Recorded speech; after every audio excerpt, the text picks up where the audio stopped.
Hi, my name is Michelle. I'm a Puerto Rican contemporary romance writer who will be publishing my debut series under the pen name Mimi de Leon, and I'm so excited to be here.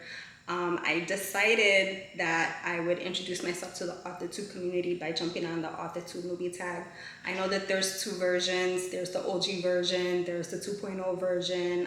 I have questions. I don't know from which version they came. To be honest, I think it's like a mixture of both, but I remember when I first came across it, I thought that it was a really great thing for new authors or even established authors to introduce themselves, not only to the Authortube community, but their future community as a whole. So I'm really excited to be a part of this community and start this YouTube channel. So I'm gonna go ahead and just go off of a list of questions that I have on my iPad so that I won't forget. And I chose the ones that I felt like were relevant for me. And there's just 10 of them because I didn't want to I know there's like 20 questions, but I could get chatty. When I get comfortable, I could get chatty. For right now, we're just gonna stick with the script that I have. How did you hear about Authortube? So I really can't remember the exact moment that Authortube came to my page because of that algorithm. I can tell you that I started from Sarra over on HeartBreathings. And I started following her because I love planning, I love productivity, and I was looking at the time to improve my planning system because I have yet to find planner peace. And at the same time, I was also considering writing again. So when I found her and discovered that not only was she an author who writes YA, but she's also a planner girl, and I was just like geeked about it because I was like, oh, it's like the best of both worlds for me. And then you know how it is, once the algorithm picks up on the things that you like, they start making suggestions, and a lot of other authors started coming up within my feed. Abby Emmons, Jenna Marisi, Kay Kavanaugh, those were some of the ones very early on. And I think like most of us, once you discover Authortube, you kind of just dive in and you just kind of go down that rabbit hole, and I went down that rabbit hole. So that's how I heard about Authortube. Next question. When did you start writing? So I know that there's a lot of Authortubers who say that they started writing at a very early age, like 7 or 8 years old, because it's just kind of something that they always knew that they wanted to do. That wasn't really the case for me. I wrote my first story for myself, I can remember, around age 12. And the reason why I did that was because I was obsessed with this TV show called Wise Guy. And the show was basically about this character. His name was Vinny Terranova, who I, like I said, was obsessed with. And he infiltrated the mob, and he was part of the organized, hey baby, this is my cat, the organized crime bureau. And he went undercover to infiltrate the mob because I was so obsessed with him, and I had such a crush. I used to literally cut out his photos from the TV guide like every week, and I would stash them underneath my bed. So I would stash them underneath my bed. It's like so embarrassing to say that, but that's what it was back then. And I decided to write my own version of a story with Vinny Terranova as the hero, and it turned out to be a romance story, which if my little 12-year-old self knew, back then, how big mafia romances would be, listen, I would have Stephen King money and all of this would be irrelevant right now, but it is what it is. After that, I really kind of started writing stories here and there. My parents definitely encouraged me to pursue writing, but it was a time when you grew up as a Gen X kid where we were told we needed to, if you were gonna be a success, being a success meant that you were gonna work in an office job, you were gonna get a trade, or you were gonna be in the military. Having any type of creative skill, whether it was lyrical, artistic, or even writing, those things were kind of not really encouraged because it was like that whole starving artist type of mentality or philosophy that was really pushed on us. And so even though I knew that maybe it came with ease for me to write, I chose to go with a career. That's Mystic. That's my cat. She's playing with her little toys. I chose a career path that was going to ensure that I was going to be financially stable, which meant that my writing passions, you know, kind of took the back seat. Sorry, my cat. About 10 years ago, I started having, you know, this desire to start writing again. And so I wrote a manuscript, and that manuscript went nowhere. It's somewhere collecting dust. I don't even know where it is. And then life happened and I didn't start writing again. And then the desire to write again came about, and I started writing. And so, you know, I managed to complete another manuscript. That manuscript is sitting at 65,000 words. It's in the process of needing revisions. But I'm also, I realized as I started doing the revisions that I needed to write another character's story. You know how that goes, right? You're focusing on one character, and another character in your story decides if they want to make their presence known. So I had to really stop, and I had to stop my revisions. And I remember I looked at my husband and I was like, I think I need to write this other character's story. And I think that this character's story is going to be book 1, and the one that I just completed is actually book 2. So right now I have book 2 that needs revisions, and I'm currently working on book 1. Next question, what genre do you write? I write romance. I don't necessarily see myself writing any other genre, but that doesn't mean that in the future I wouldn't be interested in writing something different. I love reading, and I love like psychological thrillers. I love suspense. I love sci-fi and fantasy. So I can see myself maybe, I don't know about the sci-fi, because that like I give credit to people who could write fantasy and sci-fi, because that's like a whole undertaking. But maybe like a psychological thriller or a suspense, I could definitely see that. But I can also see myself, and I know that I'll be writing a romantic suspense, but just like a suspense in general maybe. Are you a plotter, a pantser, or a planter? So, okay, let's pause for a second. If the algorithm happened to, you know, show you my video, you stumbled across my video because the algorithm was like, hey, you may be interested in this person, why don't you press play? Thank you for coming. Why don't you like and subscribe, leave a comment, say hello. With a blue heart emoji, because blue is my favorite color. But let me explain real quick to you what those things are. So a plotter is a writer who has a very clear picture of their story, and they're gonna outline that story in great detail from beginning to end.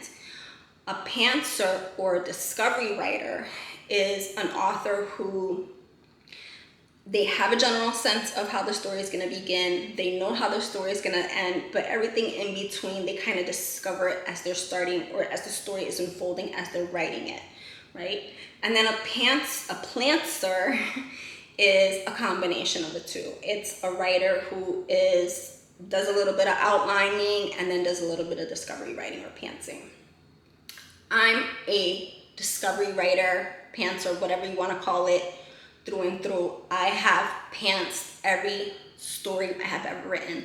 The one that needs revisions, I pantsed the heck out of that story. And I learned a few things in that process of pantsing. So with the current work in progress that I'm working on, I'm trying to be more of a plantser.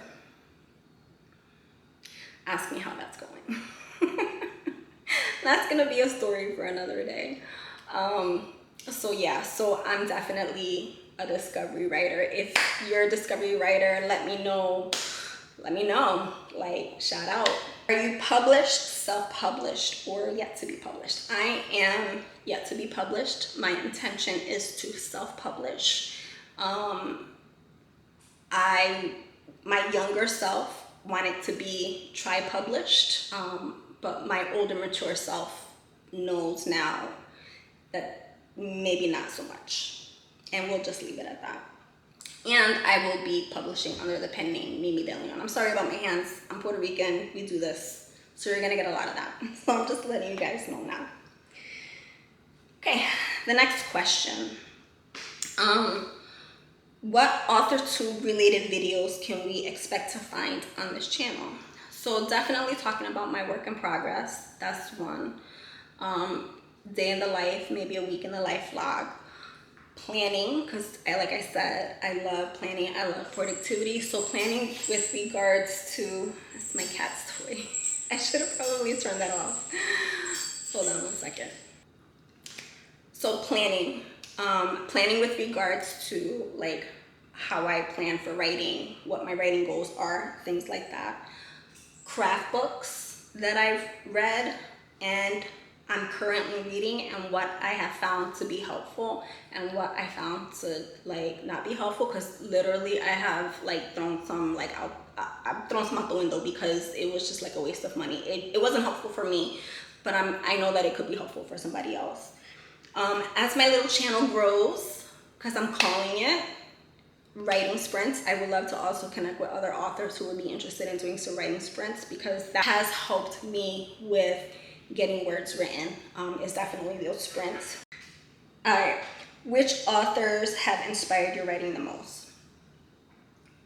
That's a really good question. I don't know. And I don't know because I love reading different genres. And I can't sit there and say that one author was like, oh, like the one who was like the end all be all for me. You know, I grew up reading Stephen King. I grew up reading Frank Herbert with the Dune series, which I'm so geeked about that there's like a whole generation of people who are like in love with Dune, because I have been obsessed with Dune since I was like 10. Terrence Lauder, Patricia Cornwell.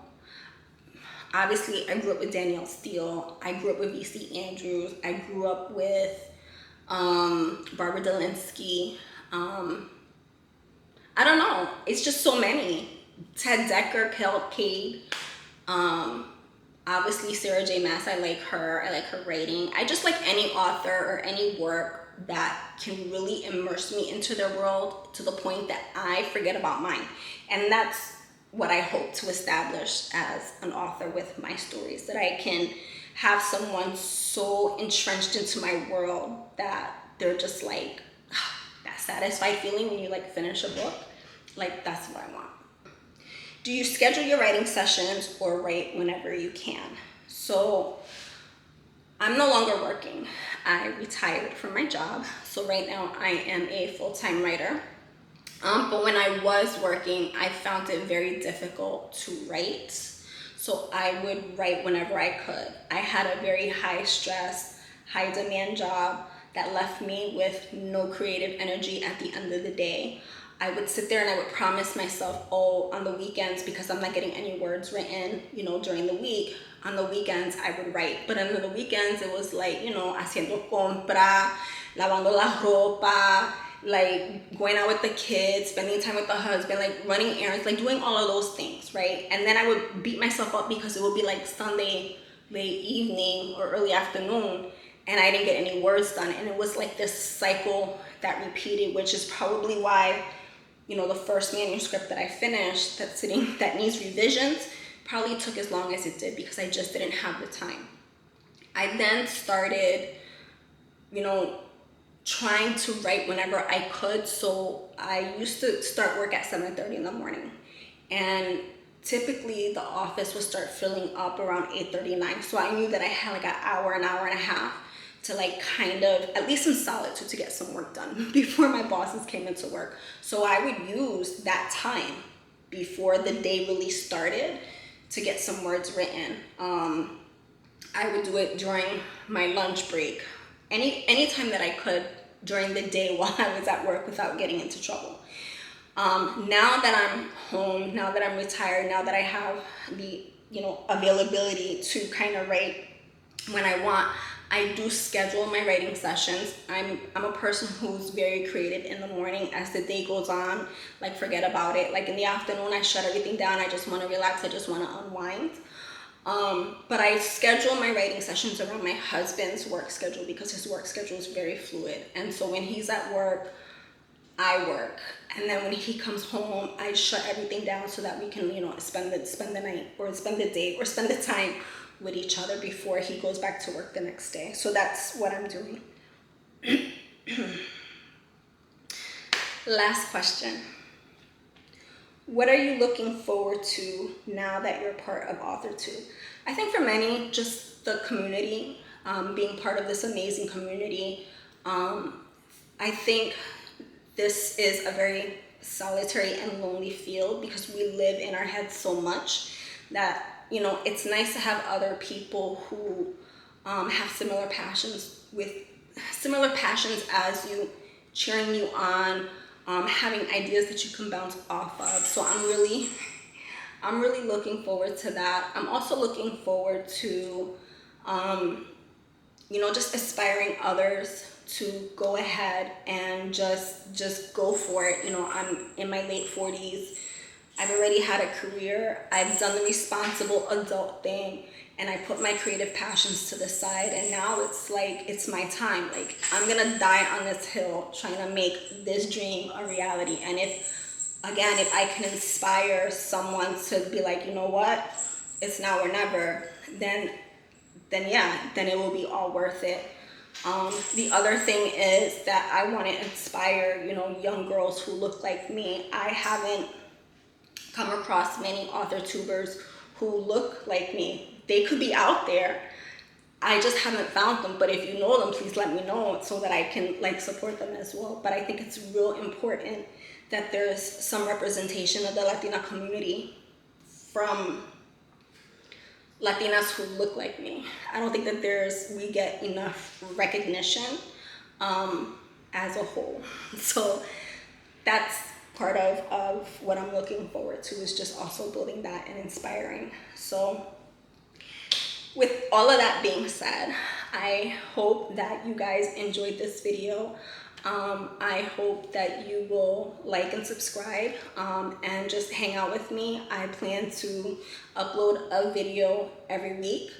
And I have some really good ideas coming up as far as content is concerned. So if you like what you've seen, please leave a comment down below with the blue heart emoji just to let me know that you were here. I look forward to seeing you guys on the next one.